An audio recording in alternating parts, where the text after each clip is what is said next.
अव्यवस्था की पुस्तक। अव्यवस्था की पुस्तक सिनाई पर्वत पर स्थापित ईश्वरीय मानवीय संबंधों के बारे में विस्तार से बताती है। अव्यवस्था की पुस्तक बताती है कि इंसान पापी और अशुद्ध है।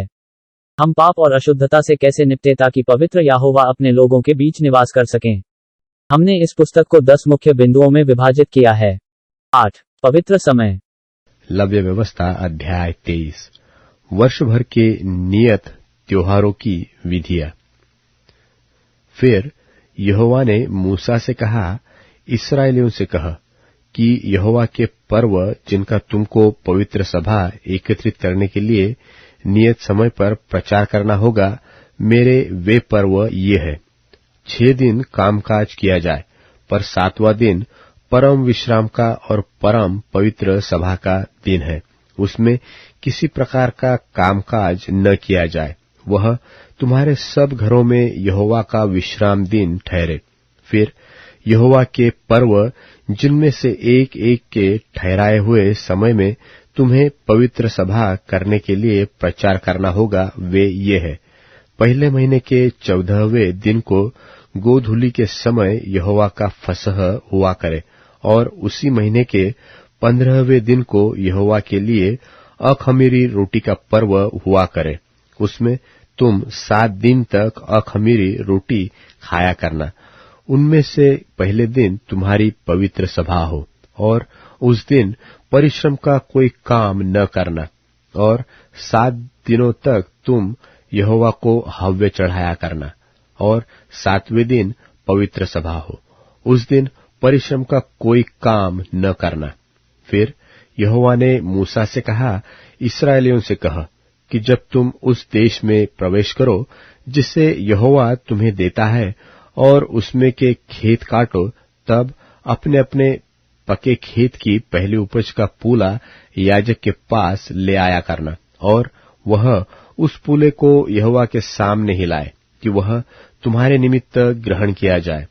वह उसे विश्राम दिन के दूसरे दिन हिलाए, और जिस दिन तुम पूले को हिलवाओ उसी दिन 1 वर्ष का निर्दोष भेड़ का बच्चा यहोवा के लिए होम बलि चढ़ाना, और उसके साथ का अन्न बलि एपा के 2/10 अंश तेल से सने हुए मैदे का हो। वह सुखदायक सुगंध के लिए यहोवा का हव्य हो, और उसके साथ का अर्घहीन भर की 1/4 दाखमधु हो। और जब तक तुम इस चढ़ावे को अपने परमेश्वर के पास न ले जाओ, उस दिन तक नए खेत में से न तो रोटी खाना, और न भुना हुआ अन्न, और न हरी बालें। यह तुम्हारी पीढ़ी पीढ़ी में तुम्हारे सारे घरानों में सदा की विधि ठहरे। फिर उस विश्राम दिन के दूसरे दिन से, अर्थात जिस दिन तुम हिलाई जाने वाली भेंट के पूले को लाओगे, उस दिन से पूरे 7 विश्राम दिन गिन लेना। 7वें विश्राम दिन के दूसरे दिन तक 50 दिन गिनना, और 50वें दिन यहोवा के लिए नया अन्न बलि चढ़ाना। तुम अपने घरों में से एपा के 2/10 अंश मैदे की 2 रोटियां हिलाने की भेंट के लिए ले आना। वे खमीर के साथ पकाई जाए, और यहोवा के लिए पहली उपज ठहरे। और उस रोटी के संग 1 वर्ष के 7 निर्दोष भेड़ के बच्चे, और 1 बछड़ा, और 2 मेढ़े चढ़ाना। वे अपने अपने साथ के अन्न बलि और अर्घ समेत यहोवा के लिए होम बलि के समान चढ़ाए जाए, अर्थात वे यहोवा के लिए सुखदायक सुगंध देने वाला हव्य ठहरे। फिर पाप बलि के लिए 1 बकरा, और मेल बलि के लिए 1 वर्ष के 2 भेड़ के बच्चे चढ़ाना। तब याजक उनको पहली उपज की रोटी समेत यहोवा के सामने हिलाने की भेंट के लिए हिलाए, और इन रोटियों के संग वे 2 भेड़ के बच्चे भी हिलाए जाए। वे यहोवा के लिए पवित्र और याजक का भाग ठहरे। और तुम उसी दिन यह प्रचार करना कि आज हमारी एक पवित्र सभा होगी, और परिश्रम का कोई काम न करना। यह तुम्हारे सारे घरानों में तुम्हारी पीढ़ी पीढ़ी में सदा की विधि ठहरे। जब तुम अपने देश में के खेत काटो, तब अपने खेत के कोनों को पूरी रीति से न काटना, और खेत में गिरी हुई बालों को न इकट्ठा करना, उसे दीनहीन और परदेशी के लिए छोड़ देना। मैं तुम्हारा परमेश्वर यहोवा हूं।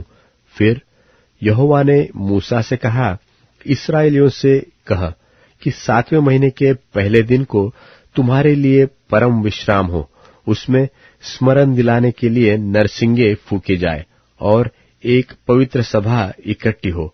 उस दिन तुम परिश्रम का कोई काम न करना और यहोवा के लिए एक हव्य चढ़ाना।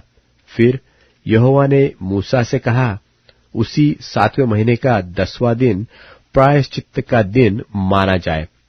वह तुम्हारी पवित्र सभा का दिन होगा और उसमें तुम अपने अपने जीव को दुख देना और यहोवा का हव्य चढ़ाना।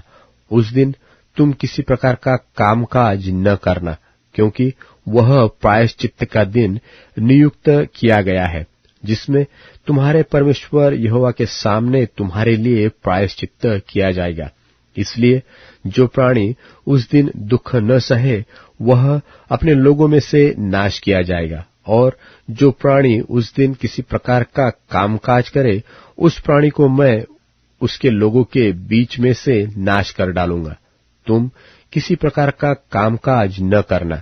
यह तुम्हारी पीढ़ी पीढ़ी में तुम्हारे घरानों में सदा की विधि ठहरे।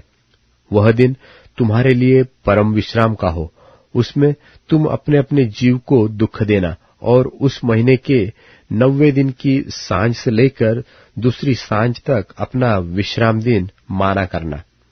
फिर यहोवा ने मूसा से कहा, इस्राएलियों से कह कि उसी 7वें महीने के 15वें दिन से 7 दिन तक यहोवा के लिए झोपड़ियों का पर्व रहा करे। पहले दिन पवित्र सभा हो, उसमें परिश्रम का कोई काम न करना। 7 दिन यहोवा के लिए हव्य चढ़ाया करना। फिर 8वें दिन तुम्हारी पवित्र सभा हो और यहोवा के लिए हव्य चढ़ाना। वह महासभा का दिन है और उसमें परिश्रम का कोई काम न करना। यहोवा के नियत पर्व यही है। इनमें तुम यहोवा को हव्य चढ़ाना, अर्थात होम बलि, अन्न बलि, मेल बलि और अर्घ प्रत्येक अपने अपने नियत समय पर चढ़ाया जाए, और पवित्र सभा का प्रचार करना। इन सभा में अधिक यहोवा के विश्राम दिनों को मानना और अपनी भेंटों और सब मन्नतों और स्वेच्छा बलियों को जो यहोवा को अर्पण करोगे चढ़ाया करना। फिर 7वें महीने के 15वें दिन को जब तुम देश की उपज को इकट्ठा कर चुको, तब 7 दिन तक यहोवा का पर्व मानना।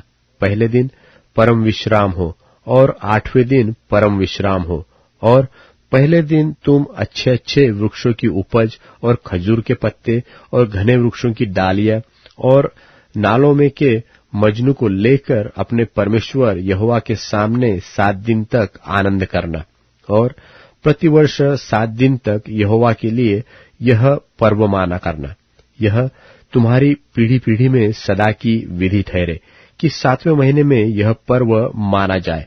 7 दिन तक तुम झोपड़ियों में रहा करना, अर्थात जितने जन्म के इस्राएली हैं वे सब के सब झोपड़ियों में रहे, इसलिए कि तुम्हारी पीढ़ी पीढ़ी के लोग जान रखें कि जब यहोवा हम इस्राएलियों को मिस्र देश से निकाल कर ला रहा था, तब उसने उनको झोपड़ियों में टिकाया था। मैं तुम्हारा परमेश्वर यहोवा हूं। और मूसा ने इस्राएलियों को यहोवा के पर्व के नियत समय कह सुनाए। लव्य व्यवस्था अध्याय 24। पवित्र दीपकों और रोटियों की विधि। फिर यहोवा ने मूसा से कहा, इस्राएलियों को यह आज्ञा दे कि मेरे पास उजियाला देने के लिए कूट के निकाला हुआ जलपाई का निर्मल तेल ले आना, कि दीपक नित्य जलता रहे।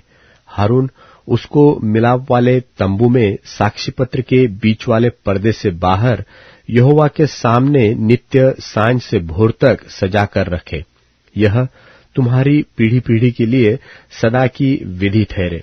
वह दीपकों के स्वच्छ दिवट पर यहोवा के सामने नित्य सजाया करे। और तू मैदा लेकर 12 रोटियां पकवाना, प्रत्येक रोटी में एपा का 2/10 अंश मैदा हो। तब उनकी 2 पांति करके एक एक पांति में 6 रोटियां स्वच्छ मेज पर यहोवा के सामने धरना, और एक एक पांति पर चोखा लोबान रखना। फिर वह रोटी पर स्मरण दिलाने वाला वस्तु और यहोवा के लिए हव्य हो। प्रति विश्राम दिन को वह उसे नित्य यहोवा के सन्मुख क्रम से रखा करे। यह सदा की वाचा की रीति इस्राएलियों की ओर से हुआ करे, और वह हारून और उसके पुत्रों की होंगी, और वे उसको किसी पवित्र स्थान में खाए, क्योंकि वह यहोवा के हव्यों में से सदा की विधि के अनुसार हारून के लिए परम पवित्र वस्तु ठहरी है। यहोवा की निंदा आदि प्राणदंड योग्य पापों की व्यवस्था। उन दिनों में किसी इस्राएली स्त्री का बेटा जिसका पिता मिस्री पुरुष था, इस्राएलियों के बीच चला गया, और वह इस्राएली स्त्री का बेटा और एक इस्राएली पुरुष छावनी के बीच आपस में मारपीट करने लगे, और वह इस्राएली स्त्री का बेटा यहोवा के नाम की निंदा करके शाप देने लगा। यह सुनकर लोग उसको मूसा के पास ले गए। उसकी माता का नाम शलोमीत था, जो दान के गोत्र के दिब्री की बेटी थी। उन्होंने उसको हवालात में बंद किया, जिससे यहोवा की आज्ञा से इस बात पर विचार किया जाए। तब यहोवा ने मूसा से कहा, तुम लोग उस शाप देने वाले को छावनी से बाहर लिवा ले जाओ, और जिन्होंने वह निंदा सुनी हो वे सब अपने अपने हाथ उसके सिर पर टेके। तब सारी मंडली के लोग उसको पत्थरवाह करें। और तू इस्राएलियों से कह कि कोई क्यों न हो जो अपने परमेश्वर को शाप दे, उसे अपने पाप का भार उठाना पड़ेगा। यहोवा के नाम की निंदा करने वाला निश्चय मार डाला जाए। सारी मंडली के लोग निश्चय उसको पत्थरवाह करे, चाहे देशी हो चाहे परदेशी। यदि कोई उस नाम की निंदा करे तो वह मार डाला जाए। फिर जो कोई किसी मनुष्य को प्राण से मारे वह निश्चय मार डाला जाए, और जो कोई किसी घरेलू पशु को प्राण से मारे वह उसे भर दे, अर्थात प्राणी की संति प्राणी दे। यदि कोई किसी दूसरे को चोट पहुंचाए तो जैसा उसने किया हो वैसा ही उसके साथ भी किया जाए, अर्थात अंग भंग करने की संति अंग भंग किया जाए, आंख की संति आंख, दांत की संति दांत। जैसी चोट जिसने किसी को पहुंचाई हो वैसी ही उसको भी पहुंचाई जाए, और पशु का मार डालने वाला उसको भर दे, परंतु मनुष्य का मार डालने वाला मार डाला जाए। तुम्हारा नियम एक ही हो, जैसा देशी के लिए वैसा ही परदेशी के लिए। मैं तुम्हारा परमेश्वर यहोवा हूं। और मूसा ने इस्राएलियों को यही समझाया। तब उन्होंने उस शाप देने वाले को छावनी के बाहर ले जाकर उसको पत्थरवाह किया, और इस्राएलियों ने वैसा ही किया जैसा यहोवा ने मूसा को आज्ञा दी थी। लव्य व्यवस्था अध्याय 25। 7वें वर्ष और 50वें वर्ष के विश्राम कालों की विधि। फिर यहोवा ने सीनै पर्वत के पास मूसा से कहा, इस्राएलियों से कह कि जब तुम उस देश में प्रवेश करो जो मैं तुम्हें देता हूं, तब भूमि को यहोवा के लिए विश्राम मिला करे। 6 वर्ष तो अपना अपना खेत बोया करना, और 6 वर्ष अपनी अपनी दाख की बारी छांट छांट कर देश की उपज इकट्ठी किया करना। परंतु 7वें वर्ष भूमि को यहोवा के लिए परम विश्राम काल मिला करे। उसमें न तो अपना खेत बोना और न अपनी दाख की बारी छाटना।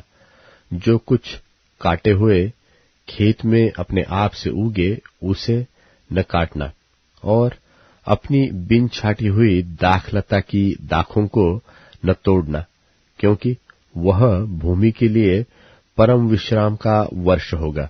और भूमि के विश्राम काल ही की उपज से तुमको और तुम्हारे दास दासी को और तुम्हारे साथ रहने वाले मजदूरों और परदेशियों को भी भोजन मिलेगा, और तुम्हारे पशुओं का और देश में जितने जीव जंतु हो उनका भी भोजन भूमि की सब उपज से होगा। और 7 वर्ष विश्राम वर्ष, और अर्थात 7 गुना 7 वर्ष गिन लेना। 7 विश्राम वर्षों का यह समय 49 वर्ष होगा। तब 7वें महीने के 10वें दिन को अर्थात प्रायश्चित के दिन जय जयकार के महाशब्द का नरसिंगा अपने सारे देश में सब कहीं फुकवाना, और उस 50वें वर्ष को पवित्र करके मानना, और देश के सारे निवासियों के लिए छुटकारे का प्रचार करना। वह वर्ष तुम्हारे यहाँ जुबली कहलाए। उसमें तुम अपनी अपनी निज भूमि और अपने अपने घराने में लौटने पाओगे।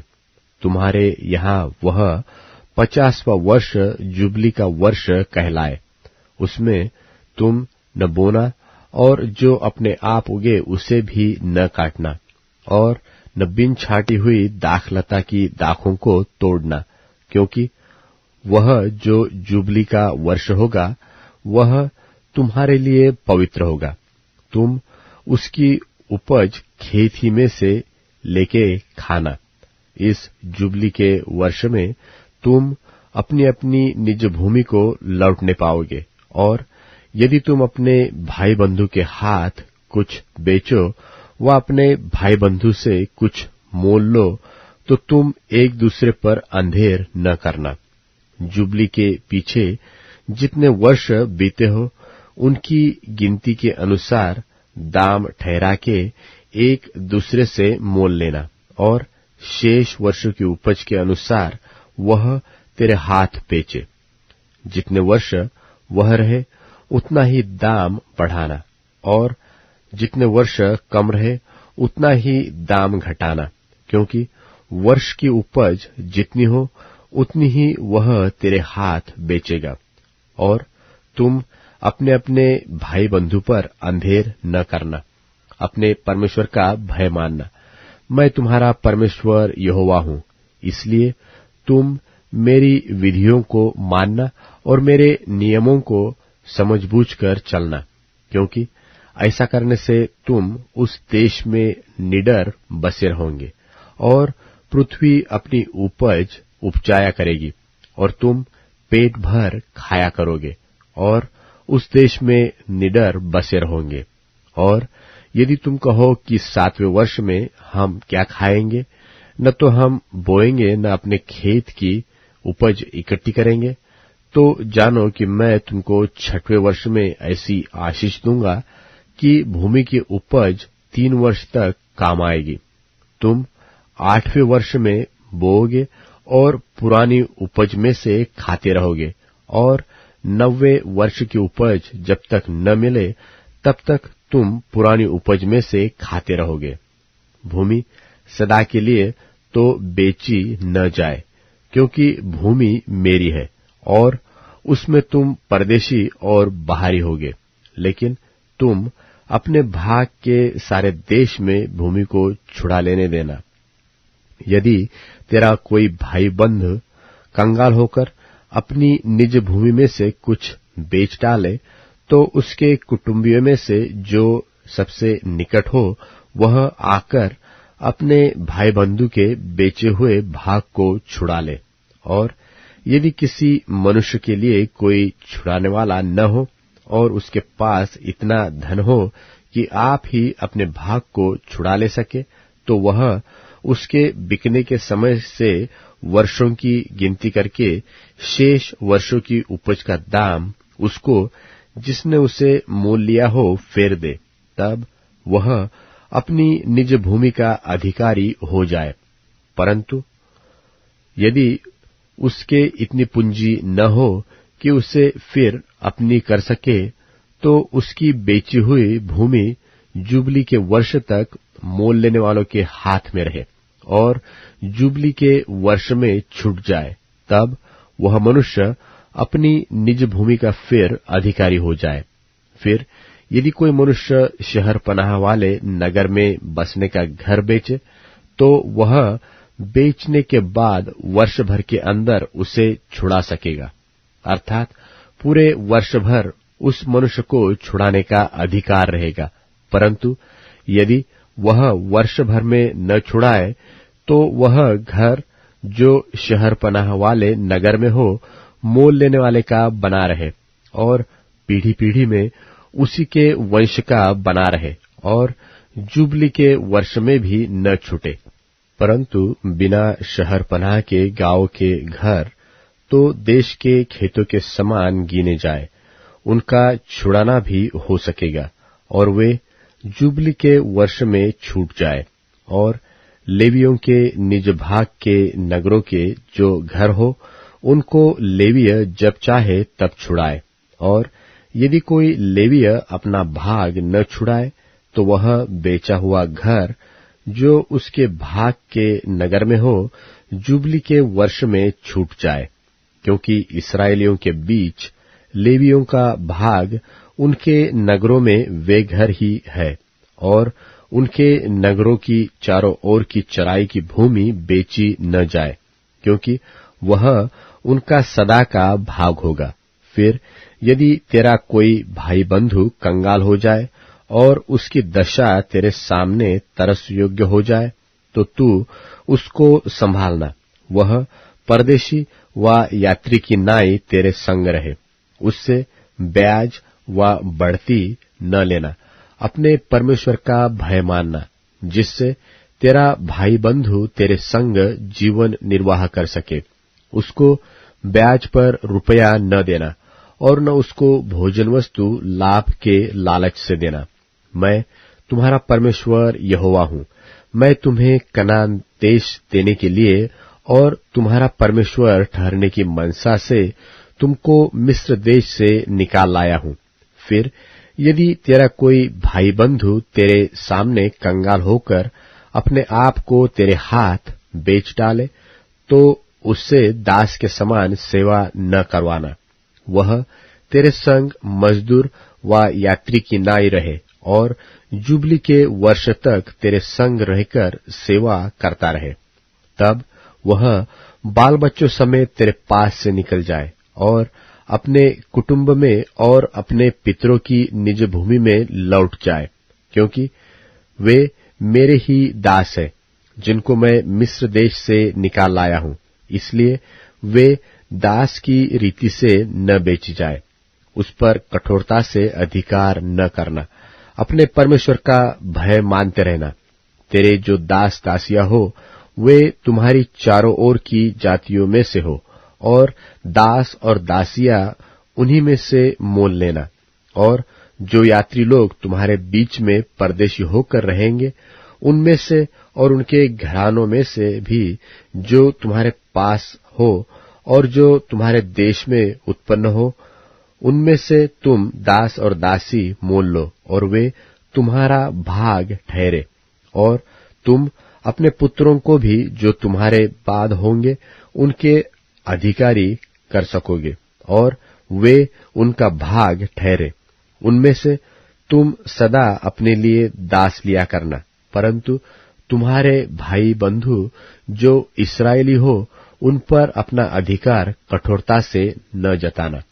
फिर यदि तेरे सामने कोई परदेशी व यात्री धनी हो जाए और उसके सामने तेरा भाई कंगाल होकर अपने आप को तेरे सामने उस परदेशी व यात्री व उसके वंश के हाथ बेच डाले और उसके बिक जाने के बाद वह फिर छुड़ाया जा सकता है, उसके भाइयों में से कोई उसको छुड़ा सकता है, व उसका चाचा व चचेरा भाई तथा उसके कुल का कोई भी निकट कुटुंबी उसको छुड़ा सकता है। व यदि वह धनी हो जाए तो वह आप ही अपने को छुड़ा सकता है। वह अपने मोल लेने वाले के साथ अपने बिकने के वर्ष से जुबली के वर्ष तक हिसाब करे और उसके बिकने का दाम वर्षों की गिनती के अनुसार हो, अर्थात वह दाम मजदूर के दिवसों के समान उसके साथ होगा। यदि जुबली के बहुत वर्ष रह जाए तो जितने रुपए से वह मोल लिया गया हो, उनमें से वह अपने छुड़ाने का दाम उतने वर्षों के अनुसार फेर दे। और यदि जुबली के वर्ष के थोड़े वर्ष रह गए हो, तो भी वह अपने स्वामी के साथ हिसाब करके अपने छुड़ाने का दाम उतने ही वर्षों के अनुसार फेर दे, और अपने स्वामी के संग उस मजदूर के समान रहे जिसकी वार्षिक मजदूरी ठहराई जाती हो, और उसका स्वामी उस पर तेरे सामने कठोरता से अधिकार न जताने पाए।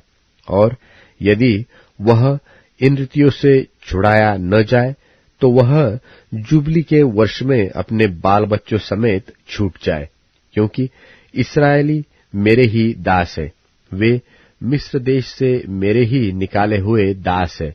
मैं तुम्हारा परमेश्वर यहोवा हूँ।